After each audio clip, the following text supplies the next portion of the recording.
There is a type of tiredness that no amount of sleep can cure. It's not the exhaustion of working too much or the exhaustion of sleeping poorly. It's the exhaustion of holding on, of holding everything, of trying to control every detail of your own life with your hands, as if the moment you opened your fingers, everything would crumble. Perhaps you know this exhaustion better than anyone. Perhaps you've lived your life trying to control everything around you, hoping that in this way, you will be able to win and achieve everything you've ever dreamed of.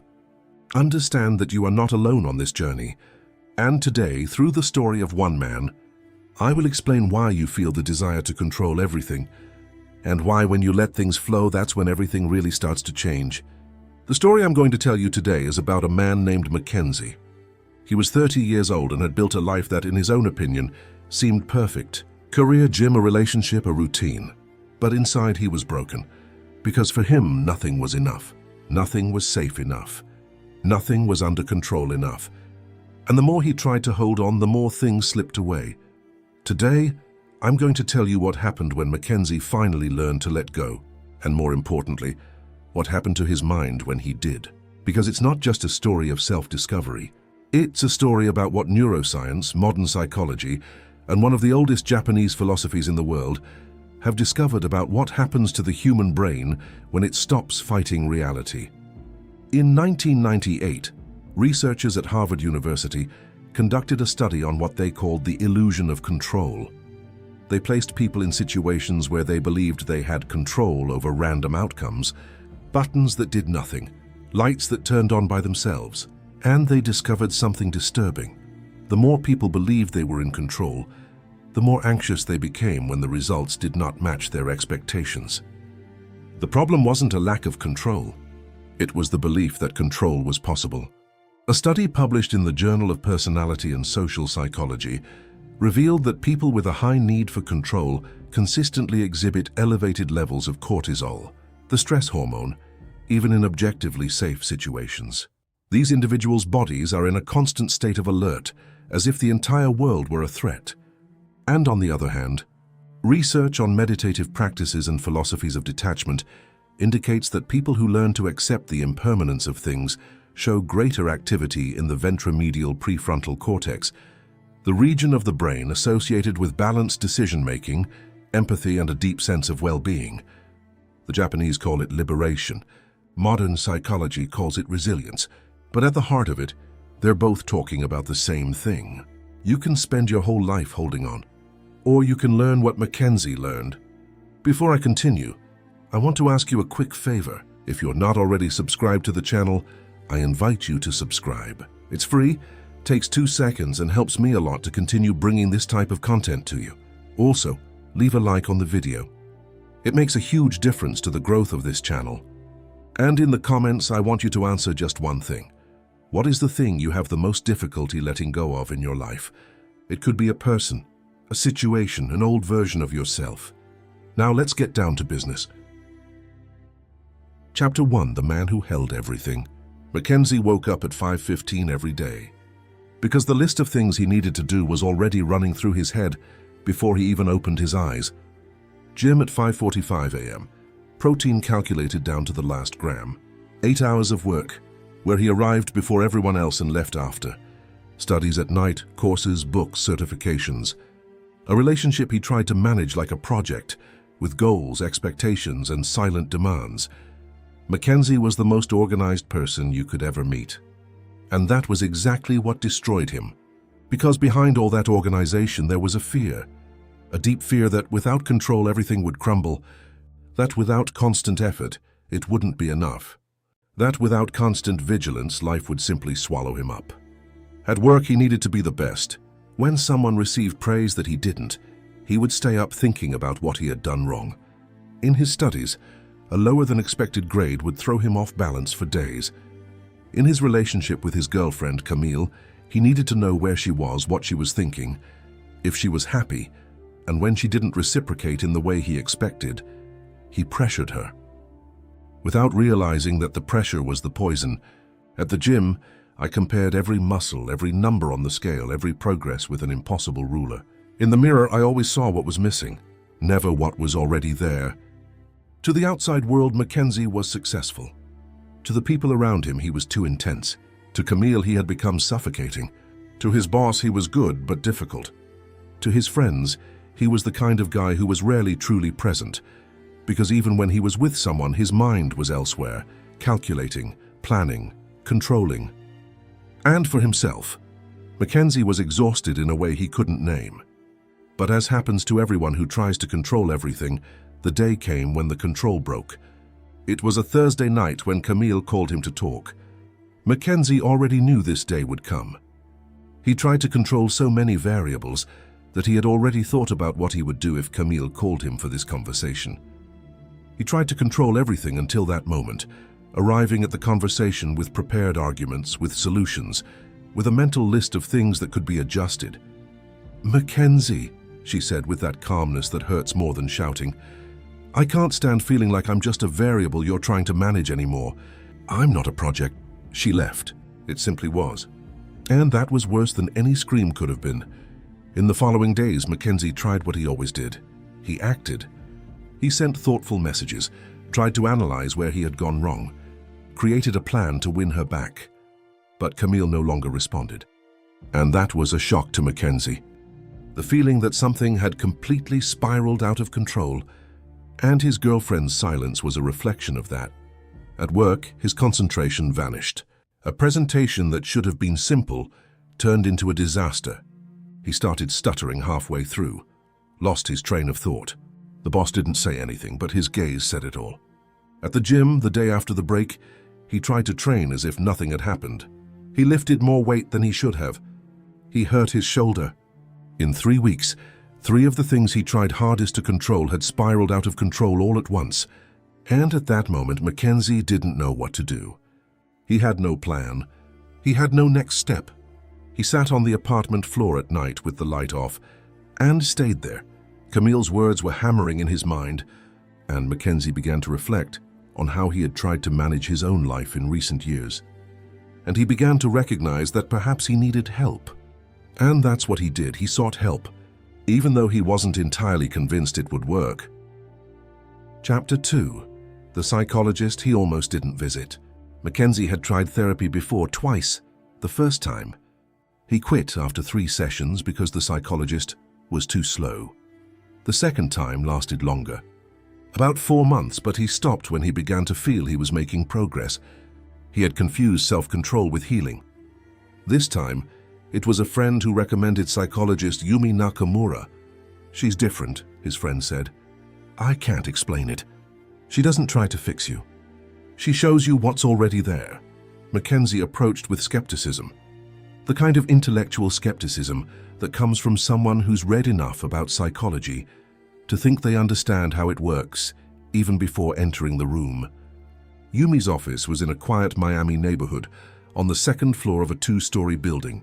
Simple, a large plant in the window, a bookshelf with books in Japanese and English mixed together, a lit candle that perfumed the air with something he didn't recognize. Yumi was around 40 years old, a descendant of Japanese immigrants to the United States. She spoke slowly, as if choosing each word carefully, like someone placing pieces on a table before assembling it. In the first session, Yumi didn't ask about Mackenzie's girlfriend. She didn't ask about work. She only asked one thing: how would you describe your relationship with things that are not under your control? Mackenzie gave a clever, articulate answer, with well-constructed examples. Yumi listened attentively. She waited a few seconds after he finished. And then she said, "You just described a warlike relationship. You're not living. You're managing. And when life doesn't obey, you feel defeated. This isn't a problem of strategy, Mackenzie. It's a problem of belief." He returned for the second session. And for the third. In the third session, Yumi arrived with a small book. She opened it to a page and handed it to him. "Are you familiar with this concept?" At the top of the page in kanji, and below that in Latin letters border. "Non-self," she translated, one of the central ideas of Zen Buddhist philosophy that has profoundly influenced Japanese culture. The idea that the self you believe yourself to be, the Mackenzie you need to control, that needs to be the best, that needs to keep everything in place, that self isn't real. It's a construct, a story you tell yourself. Mackenzie crossed his arms. So I don't exist. Yumi smiled. You exist, but not in the way you think. What Muga's philosophy proposes is that suffering arises from attachment to a fixed identity. When you say, I'm the guy with the best physique, I'm the guy who never makes mistakes at work, I'm the guy who maintains the perfect relationship, you're tying your existence to results that don't depend solely on you. And when those results change, what happens to your sense of who you are? He didn't answer, but something inside him trembled. Attachment, Mackenzie, isn't about things. It's about the narrative. I need this to be who I am. When you let go of that narrative, you don't abandon your goals, but you let go of the belief that your identity depends on them, and something in your nervous system truly changes. Chapter 3: What Happens in the Brain. In the next session, Yumi brought a sheet of notes. She liked to combine philosophy with neuroscience, saying that one without the other was incomplete. When you're in constant control mode, she explained, your prefrontal cortex, the part of the brain responsible for reasoning and planning, is working in overdrive. And your amygdala, which is the emotional alarm system, is firing off threat signals even when there is no real threat. She made a simple drawing on the paper. The result? The body enters a state of chronic stress, elevated cortisol, compromised immune system, impaired sleep, difficulty concentrating, more impulsive decisions, because the brain is exhausted from regulating everything. You're not unwell because you're weak. You're unwell because you're asking your nervous system to do something it wasn't designed to do indefinitely. Mackenzie was silent for a moment. And when does a person learn to let go? That's where it gets interesting. Yumi put down her pen. Neuroimaging studies show that people who practice active detachment, who learn to observe thoughts and situations without merging with them, develop greater thickness in the ventromedial prefrontal cortex. This region is associated with well-being, empathy, and balanced decision-making. The amygdala decreases its reactivity. The body exits threat mode. Memory improves. Creativity increases. Even sleep quality improves. But there's something more important than all of that, she continued. When you stop identifying with the results, you can act better toward them. Because the fear of failure stops being the fuel, and fear is a terrible fuel. It works for a while, but it burns the structure it's supposed to support. Mackenzie thought about the shoulder he'd hurt at the gym, about the stutter during the presentation, about the thermometer. He'd stared at his whole life without realizing the mercury was rising because of the pressure he himself created. So how do I stop? You don't stop all at once. You learn to let go slowly, and you start by understanding what you're really letting go of. Yumi returned to the concept of Muga several times throughout the following sessions. She didn't teach it as doctrine. She taught it as a tool. Think about it, she said one afternoon. You have an idea of who you are. That idea has been built up over the years from experiences, comparisons, other people's expectations, fears. It has a name, it has characteristics, it has patterns of behavior, but it changes. Every day you are slightly different from who you were yesterday. So who is the you that's trying to control everything? I still don't understand how this helps me stop feeling bad when things get out of control, because when you stop believing that your identity depends on a specific outcome, the outcome ceases to be an existential threat. You still want things to work out. You still act toward your goals. But the difference is that if things don't work out, you don't fall apart, because you know you are bigger than any outcome. It took weeks for this to start making sense in practice. But one afternoon, returning from work after a meeting that hadn't gone as planned, Mackenzie realized he wasn't constructing a catastrophic narrative in his head. He was simply observing what had happened, without merging with it. It was a fraction of a second, but it was different. Chapter 4: Wabi Sabi and the Beauty of What Escapes. 2 weeks later, Yumi brought another philosophy. She arrived with a small ceramic vase in her hands. It was clearly imperfect, asymmetrical, with an uneven surface, a small crack in the base glued with gold. This is called kintsugi, she said, the Japanese art of repairing broken ceramics with gold. The fracture isn't hidden, it's highlighted, because imperfection is part of the object's history. And the philosophy I want to convey with this is Wabi Sabi. She placed the vase on the table between them. Wabi Sabi is a way of seeing the world that finds beauty in what is imperfect, incomplete, and impermanent. Not as consolation, as truth. Because the reality of things, of all things, is that things change, end, and are never exactly as we imagine they should be. Mackenzie looked at the vase. And what does that have to do with me? You've spent your whole life trying to build a life without cracks. Her perfect body, a perfect relationship, a perfect performance at work. But life has cracks, Mackenzie. All of them do.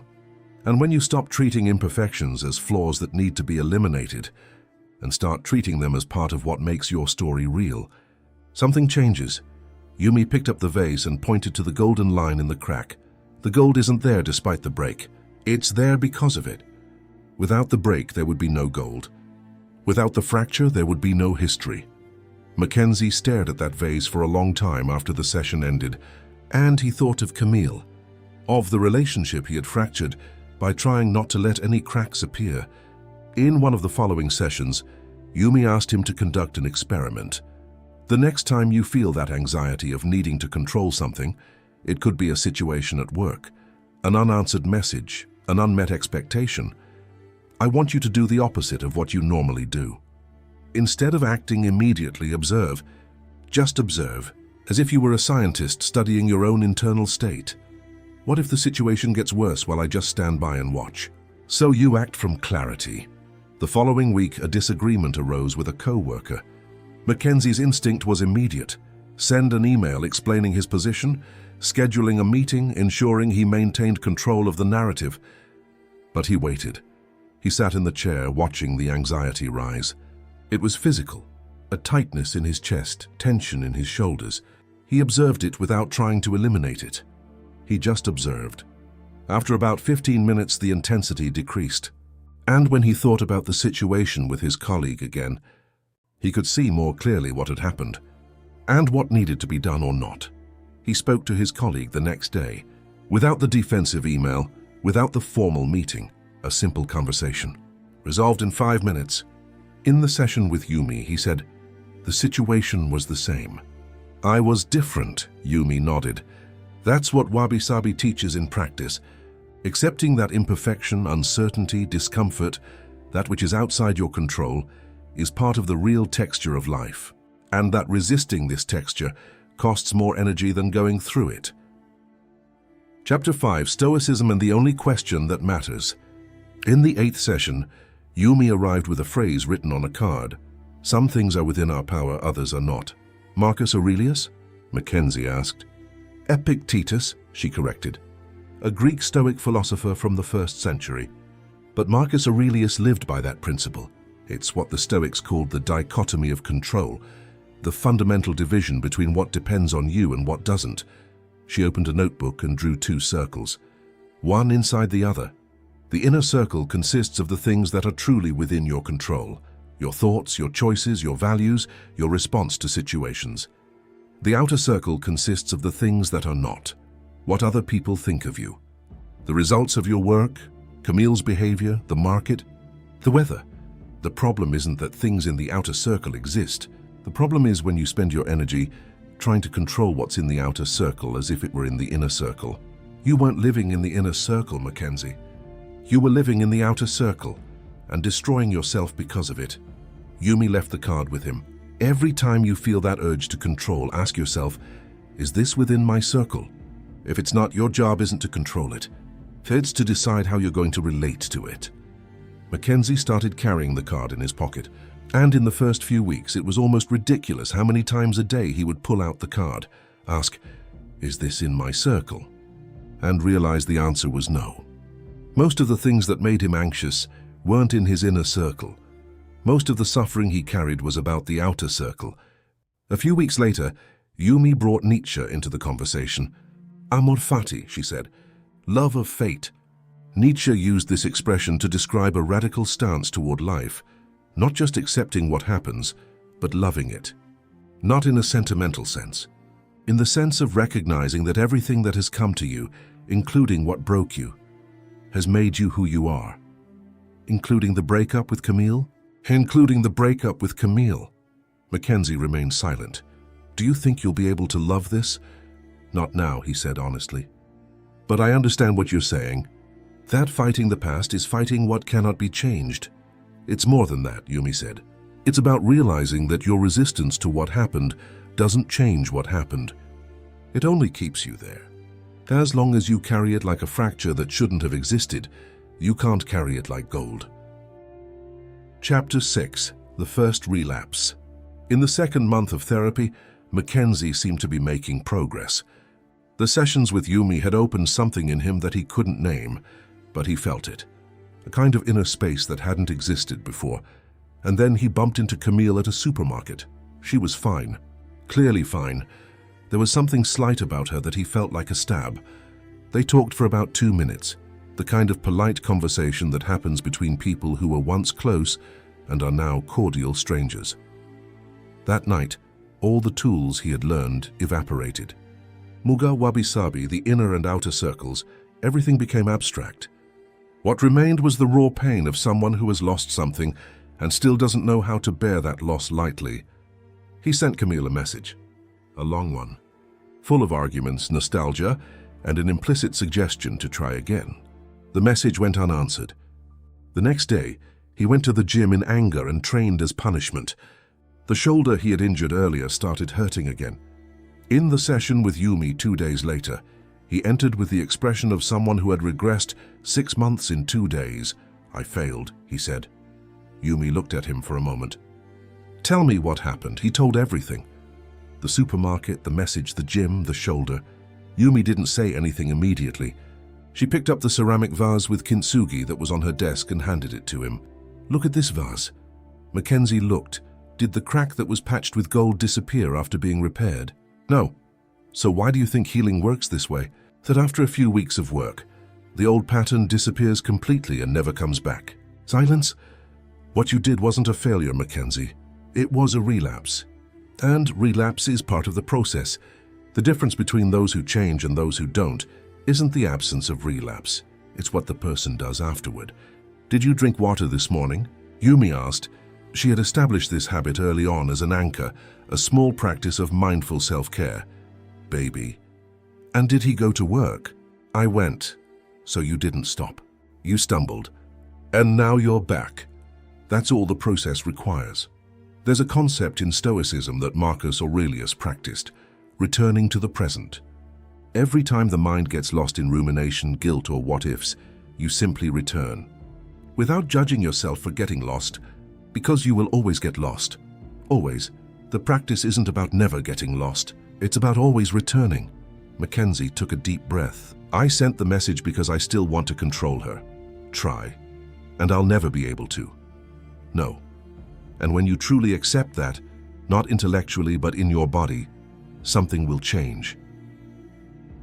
Chapter 7. The Science of Detachment. In the 10th session, Yumi arrived with more research than usual. It was a session she had called the most important class. "I want to show you what's happening in your brain," she said, "so you understand that what we're working on isn't abstract philosophy. It's physiology." She began with the autonomic nervous system. She explained the difference between the sympathetic mode, fight or flight, constant alarm, high cortisol, and the parasympathetic mode, the state of rest and regulation where the body regenerates, where the brain processes clearly, where decisions are better. People who have a high need for control spend most of their time in sympathetic mode. The system wasn't designed for that. It's like a car with the engine in 5th gear all the time, even in the garage. Then she talked about what researchers call cognitive fusion, the state in which you completely identify with your thoughts, as if each thought were a fact about reality. "I am failing" instead of "I am having the thought that I am failing." Acceptance and commitment therapy, one of the most effective models in contemporary psychology, works precisely with this: diffusion. Creating space between yourself and your thoughts, observing without merging. And then she connected it with what Mackenzie already knew. Do you know what Zen monks do when they meditate? Do you know what Muga practitioners train for? Exactly that. Creating space between the observer and the observed, between the self that acts and the thought that triggers it. It's no coincidence that ancient practices of detachment are being validated one by modern neuroscience. A brain that learns to let go is not a passive or indifferent brain.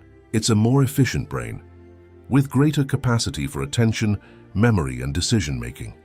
The hippocampus, crucial for memory, literally recovers when chronic stress decreases.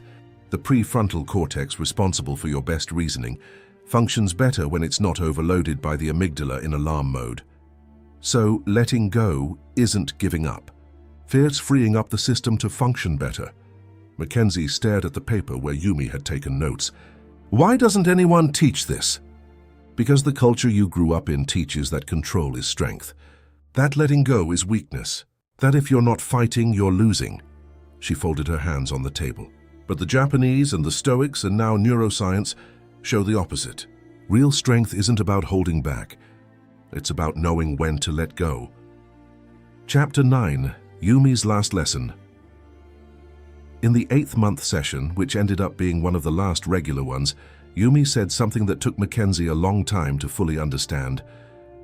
There's a word in Japanese that doesn't have a direct translation into Portuguese or English.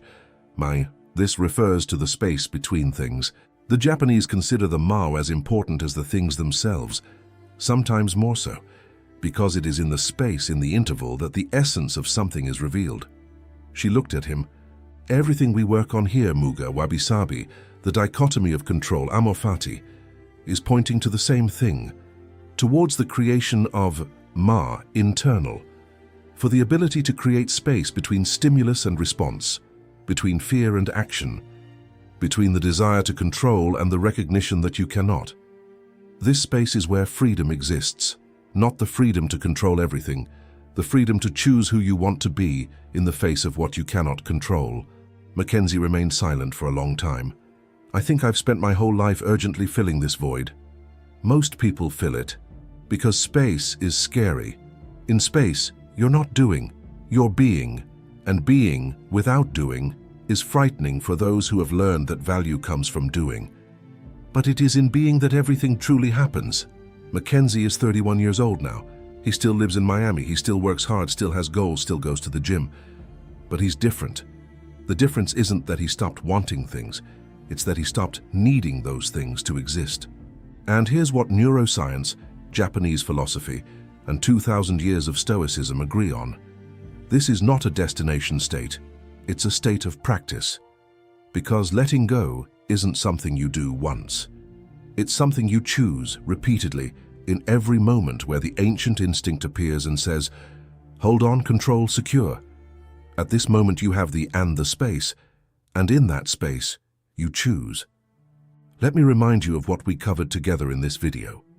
Muga teaches us that the self we cling to is not fixed, and that when you stop confusing your identity with your results, the loss of a result ceases to be the loss of who you are.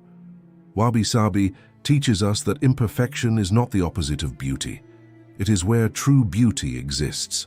Cracks repaired with gold tell a story that the intact object could never tell. Stoicism reminds us of the most important question: is this within my sphere of influence? And that the real energy, the kind that truly changes things, lies in acting on what is within your control and letting go of what is beyond your control. And neuroscience confirms what ancient philosophies already knew. A brain that learns to let go is not a weak brain. It's a freer brain, more efficient, more alive.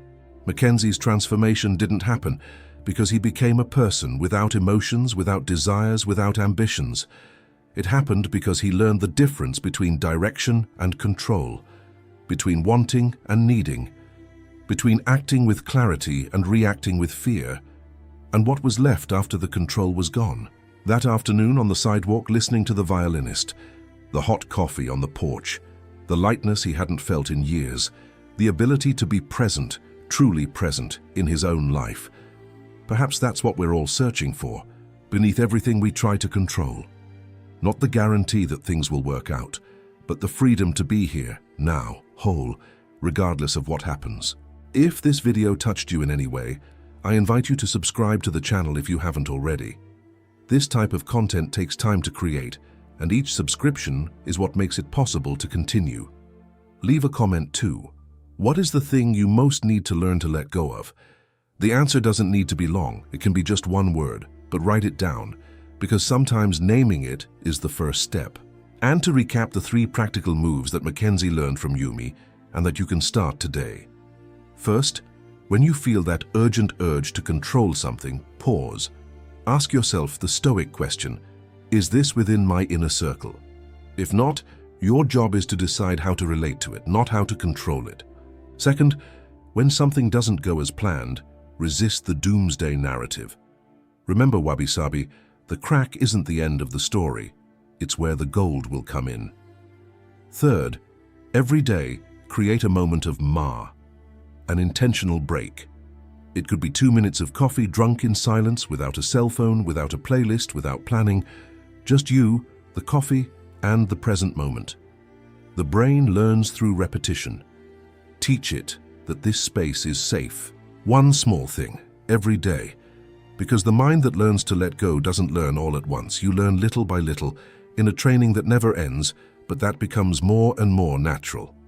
If you enjoyed this video, I invite you to watch one of the ones that's appearing on your screen right now. You'll definitely learn something valuable from it too.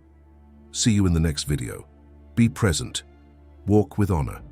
Follow the path.